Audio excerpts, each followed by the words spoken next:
The golden lights of the Ravensshire Grand Hall shimmered across polished marble floors. Guests in glittering gowns whispered under chandeliers that looked like frozen fire. At the center of it all stood Michael Ravensshire, billionaire, art collector, and tonight's host. He lifted his glass, smiling with that effortless arrogance only the wealthy seem to master. "Ladies and gentlemen," he said, voice smooth as silk, "a toast to genius, ambition, and the rare gift of true talent." Applause followed. Cameras flashed. A string quartet began to play softly in the background. And then someone dropped a tray. The sound echoed like thunder in the perfect silence. All eyes turned toward the back of the hall. A young janitor, Ethan, stood frozen, pieces of glass at his feet. His faded uniform and calloused hands stood out painfully among tuxedos and diamonds. Michael chuckled. "Ah, the sound of broken glass in a room full of perfection," he said, half joking. The crowd laughed politely. Ethan bent to clean, cheeks burning. But then he paused, because across the room he saw it.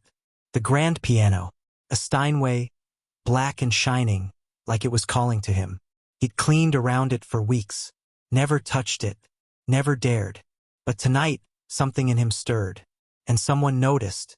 Sophia, Michael's fiancée, a graceful woman with eyes that saw deeper than most, tilted her head curiously. "Michael," she whispered. "The way he's looking at that piano." Michael followed her gaze and smirked. "Oh, that? The janitor probably thinks he can play." He laughed. The guests joined in. But Sophia didn't laugh. She leaned forward, intrigued. "Then let him." The laughter died. Michael blinked. "What? Let him play?" she said softly, but her tone carried through the hall. "You said tonight was about talent.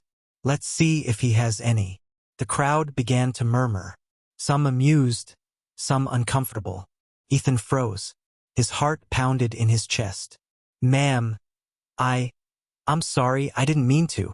Michael's grin widened, mockery dancing in his eyes. No, this might be fun." He gestured dramatically toward the piano. "Tell you what, kid, play something. Impress us." Then he laughed and added, "If you can move me, even a little, I'll give you anything you want." The crowd gasped, delighted by the game. Sophia's eyes narrowed. "Anything?" Michael winked. "Anything. Even—" He looked at her, teasing. "Even you, darling." The hall erupted in laughter. Sophia frowned. "That's not funny."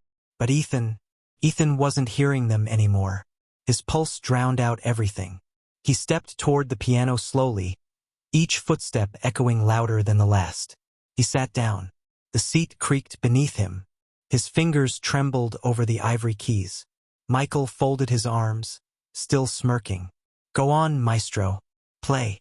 Ethan closed his eyes. For a long moment, silence. The entire hall waited. Then, he played. A single note. Soft. Fragile. Then another. And another. And suddenly, music bloomed. It wasn't perfect. It wasn't polished. But it was alive. It carried something raw, loneliness, hope, the ache of dreams that never got their chance. Guests forgot to breathe. Even Sophia's eyes glistened.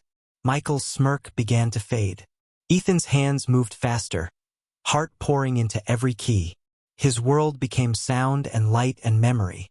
And when he finally struck the last note, the room stayed utterly still. No one clapped. No one spoke. Just silence, the kind that only beauty can leave behind. Then Sophia whispered, barely audible, "Who are you?" Ethan looked up, trembling.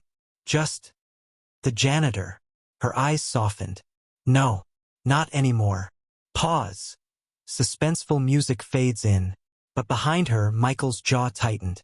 His smile returned, colder now. He leaned forward and said quietly, "Interesting. Let's see how far your little song takes you. Thought balloon, if you were Sophia, would you have stood up for Ethan? Or stayed silent like everyone else?" The applause came late, hesitant at first, then swelling into thunder. But not everyone was clapping. Michael Ravensshire sat still, his glass untouched, eyes locked on Ethan. To him, Applause wasn't admiration, it was challenge. He leaned to Sophia, voice low. You think he's special because he played a few sad notes? Sophia didn't look at him. Because he played honestly. That's rarer than genius. Michael's jaw flexed. He stood and clapped slowly, forcing a smile. Well done, janitor, he said, his voice echoing through the marble hall. You've entertained my guests. Bravo. Ethan nodded awkwardly, unsure whether to thank him or apologize. But then Michael stepped closer, his tone shifting, sharp as glass. Tell me, Ethan, was that luck or skill? Ethan met his gaze, quiet but firm. Music isn't luck, sir. Michael smirked. Then prove it. He turned to the crowd. Ladies and gentlemen, our humble janitor here thinks he can play. Let's give him a real challenge. Sophia frowned. Michael, that's enough. He ignored her.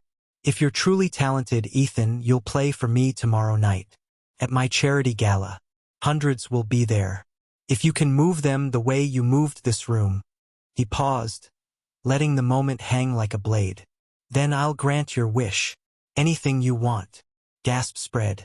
The guests loved it.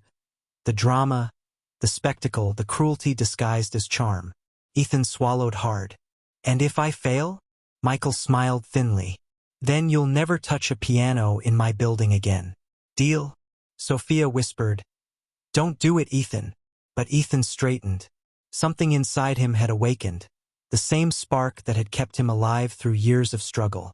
He extended his hand. Deal. Their handshake felt electric. The crowd buzzed. Phones lifted. Whispers spreading like fire. When it was over, Ethan slipped out the side door, heart pounding. The cool night air hit his face as he stepped into the alley behind the mansion. He leaned against the brick wall, trembling. His reflection shimmered faintly in a puddle. Tired eyes, rough hands, a uniform stained with bleach and dreams. Then he heard footsteps. Sophia. She'd followed him. Her heels clicked softly on the wet stone. Why did you agree to that? Ethan gave a small, breathless laugh. Because he doesn't believe I can. She looked at him carefully. And you think you can win? I don't have to win, Ethan said, eyes distant. I just have to play. There was silence between them, the kind that hummed with unspoken things. Finally, Sophia said quietly, he wasn't always like this, you know? Michael used to play too. Before money became his music. Ethan looked at her. Then maybe that's who I'm really playing for. Sophia smiled faintly, the first real smile of the night. Then play for him, Ethan. Make him remember. He nodded. As she turned to leave, rain began to fall. Gentle at first, then steady. Ethan tilted his face upward, letting it wash over him. The city lights blurred into gold and gray. In his mind, the piano keys shimmered again, waiting for him. And somewhere, behind the mansion windows, Michael watched from above, his expression unreadable. He whispered to himself, let's see what kind of dreamer you really are. Soft piano music fades in. The rain continues. Tomorrow, the gala would decide everything. For Ethan, it wasn't just a performance. It was redemption. And maybe something more. Thought balloon, do you think Michael truly wants to see Ethan fail? Or is he afraid of seeing himself in the janitor's music? The next night, the Ravensshire Grand Theatre glittered like a jewel in the heart of the city. Golden lights poured from chandeliers. Cameras flashed. The air buzzed with champagne laughter and curiosity. Everyone had heard the rumor. The janitor was going to play for the billionaire. Some came to witness a miracle. Most came to see him fail. Backstage, Ethan sat alone at the edge of a velvet curtain, hands trembling over his lap. His uniform had been replaced with a simple black suit. Borrowed, a size too big, sleeves rolled past his wrists. He could hear the orchestra warming up on the stage beyond the curtain.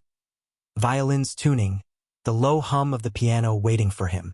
And with every sound, his heart thudded harder. He closed his eyes. For a moment, he wasn't in a grand hall anymore. He was in the small apartment where he'd grown up. His mother humming softly as she wiped tables. His younger self pressing broken keys on a second-hand keyboard. Music was the only thing that ever made me feel alive, he thought. Then, a soft voice broke through his memories. Ethan? He turned. Sophia stood there, radiant in silver, her eyes gentle but searching. I shouldn't be here, she whispered, glancing over her shoulder. Michael's furious. I even came backstage. Ethan tried to smile. Then I'm glad you did. She hesitated, then reached into her clutch and handed him a folded piece of paper. This was Michael's first composition. He wrote it when he was 19, before he built his empire. Before he stopped believing in people. Ethan unfolded the paper. Notes danced across the staff.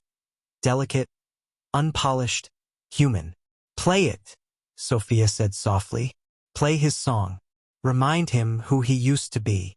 Ethan looked up, eyes wide. You're serious? I've never been more. A sudden voice sliced through the moment. Cold and sharp. Sophia. They both froze.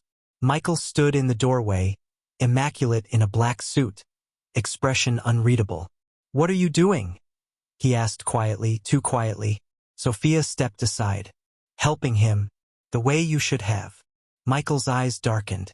You're making a fool of yourself. No, she said.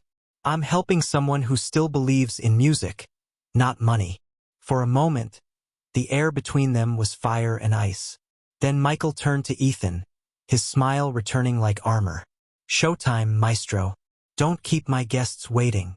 Cue silence. The curtain rises. Ethan stepped onto the stage. Hundreds of faces. Flashing cameras. The heat of the spotlight like a sun pressing down. He sat at the piano. The world faded until it was just him and the keys. He took a slow breath, placed the sheet in front of him. Michael's forgotten melody, and began to play. Softly at first. Hesitant. Then bolder. Each note reached out like a hand in the dark. It wasn't perfect, but it was real. Whispers rippled through the crowd. Some recognized fragments of the old Ravensshire symphony. An unfinished work Michael had once promised to complete before he moved on to greater things. Michael's face was pale, eyes fixed on the stage.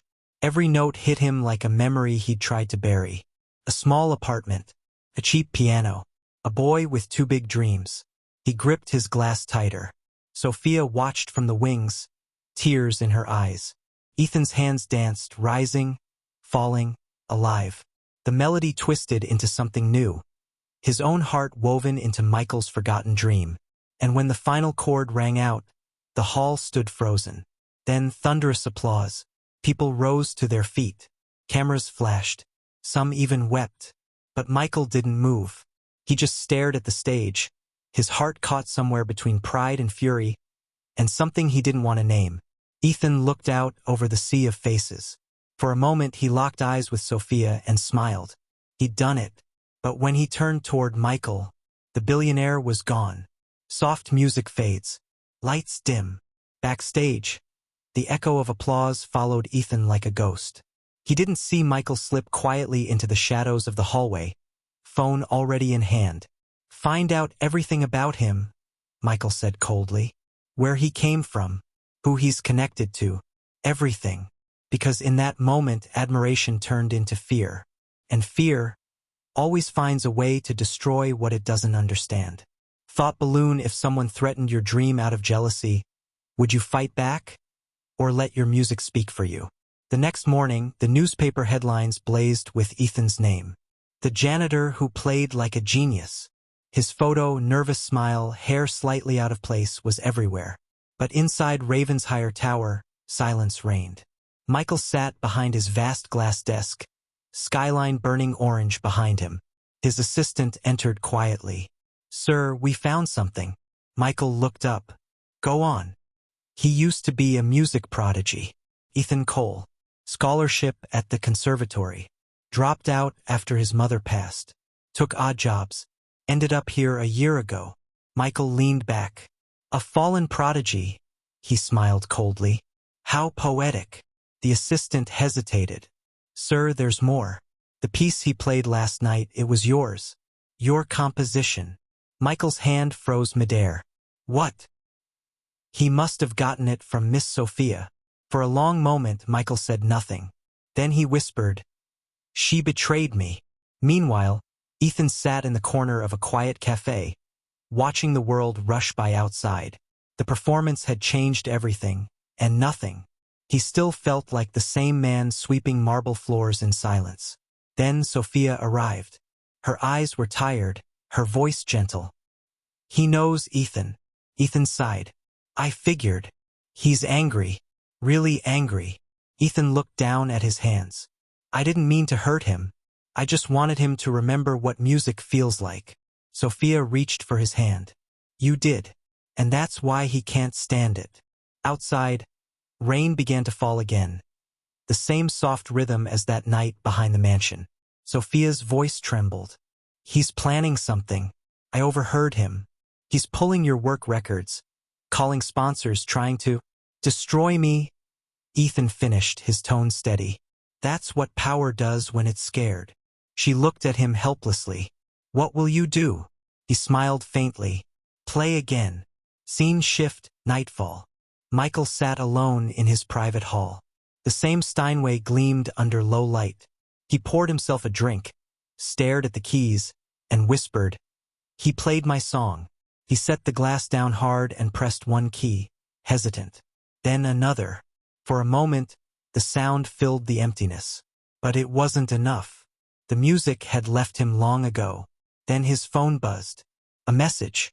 "Public recital at City Hall tomorrow night. He's performing again." Michael's eyes narrowed.